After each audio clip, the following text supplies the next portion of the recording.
What is going on, YouTube? Welcome back to Fireside Rangers. I'm your host, Eric Wilson. Today, joined with my co-host, Anthony Rivardo. Today, we're going to be doing a discussion about Kaapo Kakko, upcoming restricted free agent this offseason. So the Rangers have a little bit of a decision to make. They could either A, extend him, B, trade his rights to a different team, or C, wait to see if there's an offer sheet potentially on the table from another team. I know in yesterday's episode we made, Colin talked about a potential trade with the Carolina Hurricanes regarding Martin Necas, in which Colin said he was okay with including Kakko's rights to sign in that trade. So if you want more information on that and hear that opinion, check out yesterday's episode. But me and Anthony are going to be doing an even deeper dive into Kakko individually as a player and what the future may potentially hold for him. But before we get into it, make sure you guys like, subscribe, ring that bell so you don't miss notification. Leave your thoughts on Kaapo Kakko's future down in the comment section below. And lastly, be sure to follow us on all of our social media platforms at Fireside Rangers. But before we really get into it, Anthony, how are you doing today, my friend?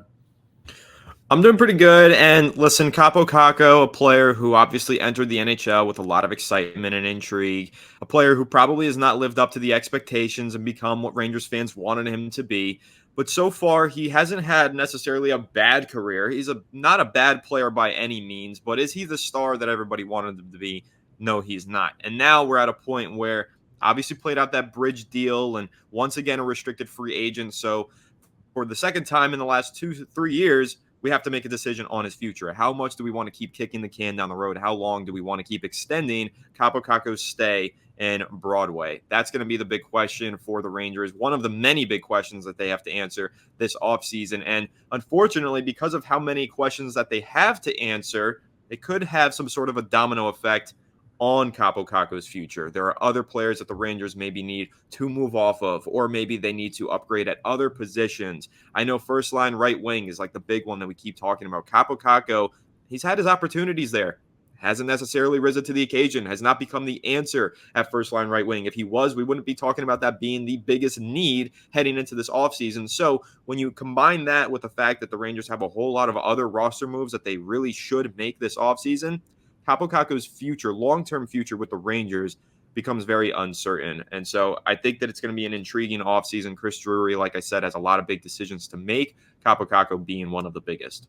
Yeah, I think Kakko is kind of screwed over in a way. I mean, you're right in that he hasn't panned out to be the player we want him to be, but I don't really necessarily blame him at all. You know, he was drafted second overall, which automatically puts high expectations for you right there. And then it's just the fact that throughout the first few years of his career, Gerard Gallant buried him, and David Quinn, back when he was the head coach, buried him down in the bottom six. His development was all messed up until finally he's given the chance to play up in the top six under Peter Laviolette. But at that point, you know, like I said, his development wasn't where it needs to be. He wasn't an offensive player that much anymore, and he really developed into a defensively sound defensive forward, you know, a hard hitter, very strong with the puck, but he just lacks the scoring ability necessary to live up to that top two pick expectations, playing with Kreider and Zibanejad. And then, you factor in that Alexis Lafreniere also had a rocky start to his career. But as we saw this season, he flourished playing with Panarin and Trocheck. So next season, when he's a free agent, obviously the Rangers are going to be looking to extend him long-term for a high AAV. And then, like you said, got to find the new first-line right winger, got to find a new defenseman to fill up some of the holes there. So money isn't exactly something that the Rangers have a lot of right now. So do I think Kakko is a good player? I do. But just like you said, because of the other holes that we have to fill in this lineup, I don't really think the Rangers have what it takes to lock up Kakko long-term. I think if they are going to go the route of extending him, you would likely see another bridge deal coming. He signed a 2-year deal for just over $2 million.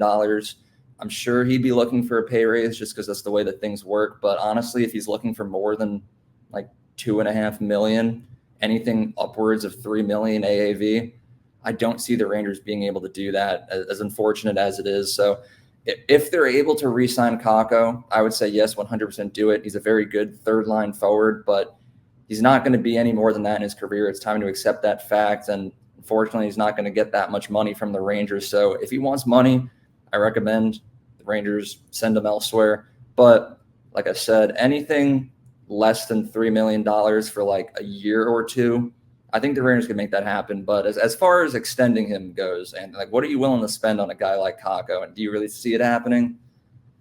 I think I'm in the same price range as you. If it starts to exceed that $3 million price point, it probably becomes too much considering the other needs that the Rangers have and the other players that are going to be taking up a lot of their salary cap space. I mean, you do have to keep in mind it's going to hang over the heads of the Rangers for the next year if they don't get a deal done this offseason. Igor Shesterkin's contract extension is right around the corner. They can extend him next year. They could try and extend him this year, but you do have to keep it in mind. So if you're going to sign Kaapo Kakko, that $3 million that you're spending on Kakko over the next 2 to 3 seasons, or if it's higher than 3 million, that could hinder your ability to extend Igor Shesterkin on a contract that he feels is worthy of his own personal values. So that's something that you have to keep in mind. And there are going to be players who get sacrificed at the expense of Igor, and that's fine. You are willing to sacrifice certain players to continue to maintain the world-class net minding that you get out of Igor Shesterkin. So I'm kind of in the same boat as you. 3 million is probably where it starts to push a little too high, but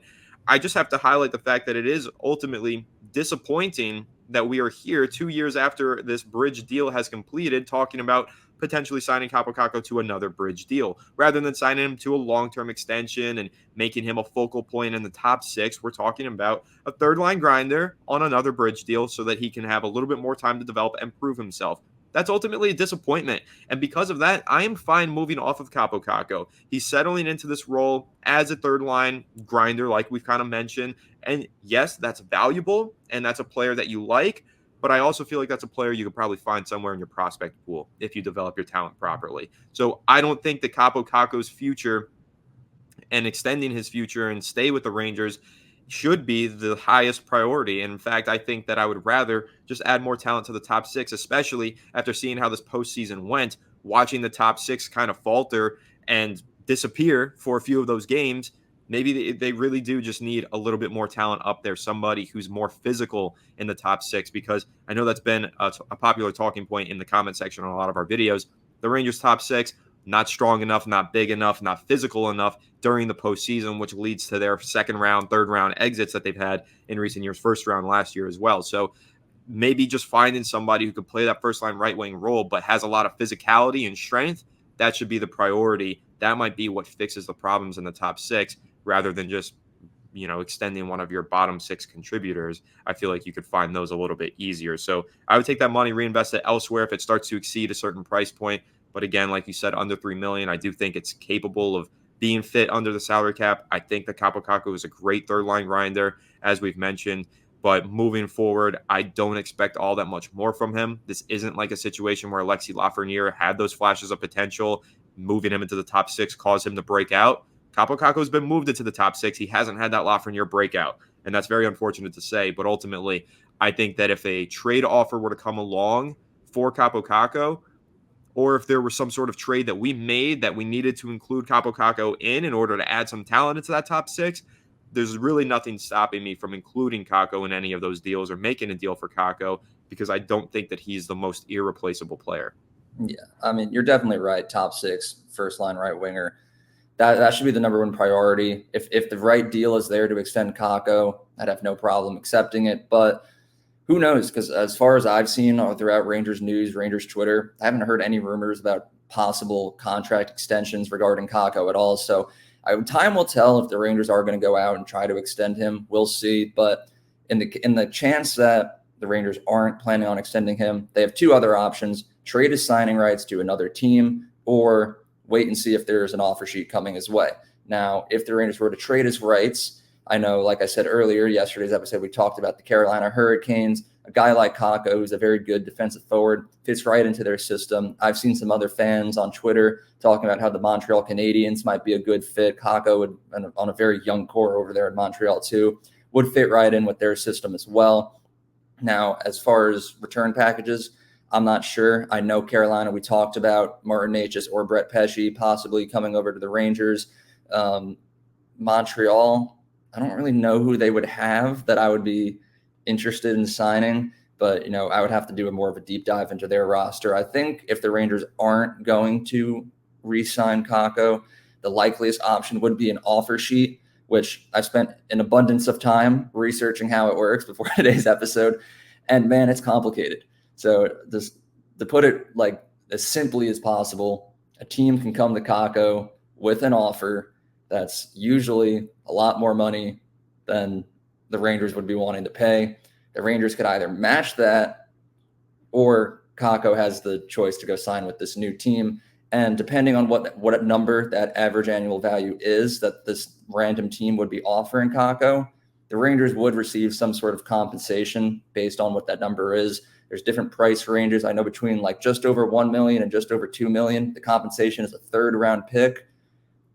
I'm assuming Kakko would be one higher than that, which would be a second round pick as compensation. So realistically, whatever option happens, the Rangers can either control their own destiny by trading the rights to sign Kakko and choose the deal that they want, or if a team comes out and offer sheets them and they don't match that deal, they're likely just going to get a second round pick and possibly maybe just a third. But I'm leaning more towards the second. So Kakko, is he worth the second round pick?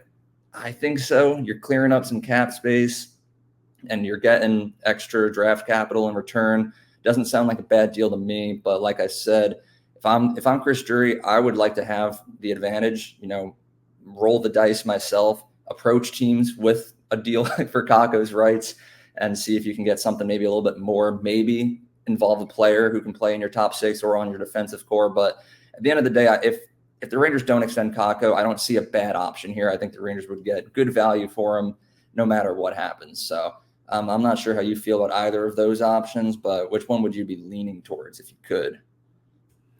Yeah, like I said, there's really nothing stopping me from fielding offers on Kakko and trading him away. And, you're kind of mentioning you'd like to see them maybe try and package him for a pick and a player, or maybe, try and bolster the top six. I'd even say that adding some prospects to this pool would be a pretty cool kind of way to move off of Kakko, because you are moving off of a bottom six player. And the Rangers prospect pool, while it does have some standouts, I mean, of course, we really like Brennan Othman and Gabe Perreault, who's going to be a star, but really needs more time. I think that there is room for improvement in the prospect pool. And if the Rangers could find a way to move on from Kakko and strengthen that core, the prospect pool itself, that would be better for the long-term benefits of this team, considering all of these stars that we've been talking about, Kreider, Zibanejad, Panarin, all these guys, this core for the Rangers, the window is closing. These guys are getting older.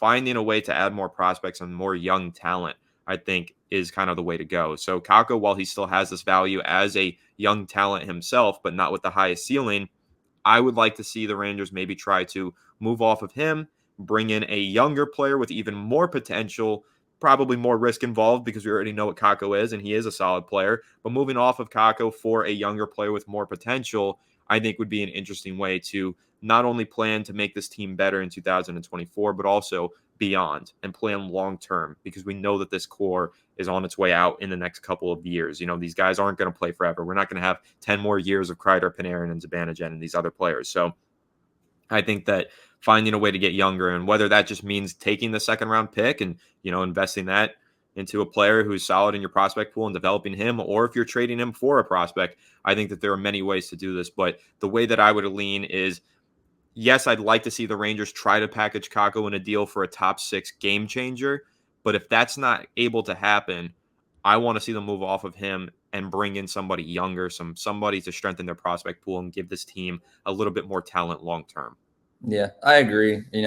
We still have a couple more years left in this window, but Kakko isn't adding that much to make us Stanley Cup contenders. Obviously he helps, but it wouldn't hurt to try to package him in a deal. I just now that I've put more thought into it, I would definitely rather try to trade his rights and let Drury and the Rangers maintain control in these negotiations. Because as soon as an offer sheet comes our way for Kakko, the other team has all the power, or the Rangers have to match, or they just take whatever they can get because of the AAV on that. So I think the order in which we discussed it is probably the order in which I would take my preferences.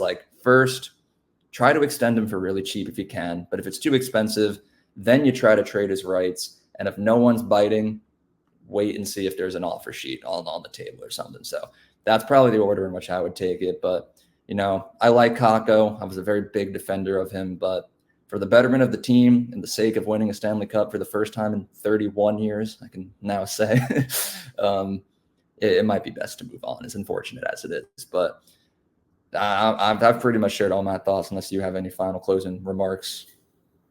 I guess my closing remarks would be I hope that it didn't come across like I'm a Kakko hater in this episode. I really do like Kaapo Kakko and think that he's a valuable player for the Rangers bottom six. It's just about increasing the ceiling and potential of this team is what I'm aiming to do. And I feel like we finally figured out what Kakko is. He played out that bridge deal, and that was the purpose of the deal. Let's give him another couple of years to develop a little further and figure out what this player is.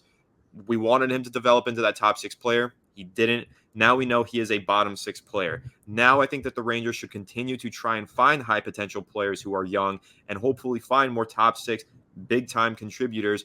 I think the way you do that is moving off Kakko for younger talent, a prospect or picks.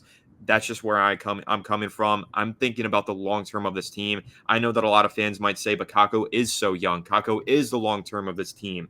I'm just not sold that moving on in a couple of years from now from Panarin, Kreider's advantage at these other top stars and expecting Lafreniere and Kakko to be the absolute future of this team.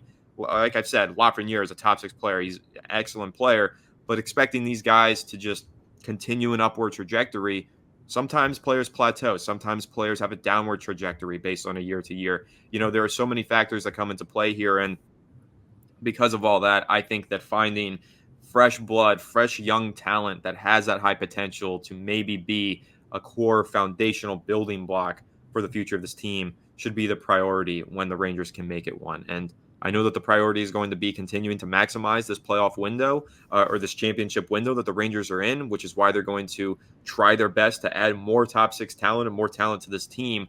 But I do think that there's an element of the best teams in sports, not only in hockey, but in sports in general. They have their talented stars and they have those players who continue to carry them, but they have players waiting in the wings to take over those positions. They have a couple right now. Like I said, I like Othman, I like Perreault. Those guys are waiting for their time, and then hopefully they step into the league and they are ready to go and they become stars themselves.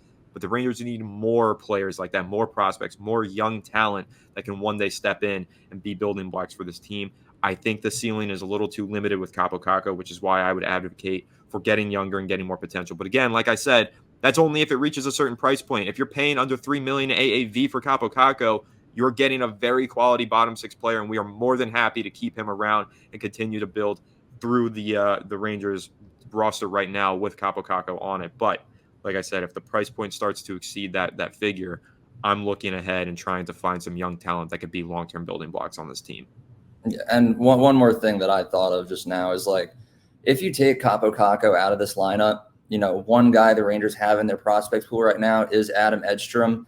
Very similar player to Kakko. Obviously a lot younger. He's only played in a handful of NHL games, but it's not like the Rangers would be losing something that they can't easily replace. Obviously Kakko is a little bit more developed, but Edstrom is a very high promising prospect we have right there. So, and he's cheaper. So, like, in the name of clearing up cap space to go out and grab a bigger fish to play up on that first line, it just adds on to the evidence of why the Rangers should maybe just look to move on from Kakko, as talented as he is. But that about wraps up our discussion on Kaapo Kakko and his potential future with the Rangers. I'm sure this is another controversial one that a lot of you will disagree with, although some of you might agree. So share your thoughts on everything we talked about down in the comment section below. I'd love to hear your opinions as well. And before we wrap up, make sure you guys like, subscribe, ring the bell to miss notification, and lastly, be sure to follow us on all of our social media platforms at Fireside Rangers. But most importantly, have a good one, and let's go Rangers.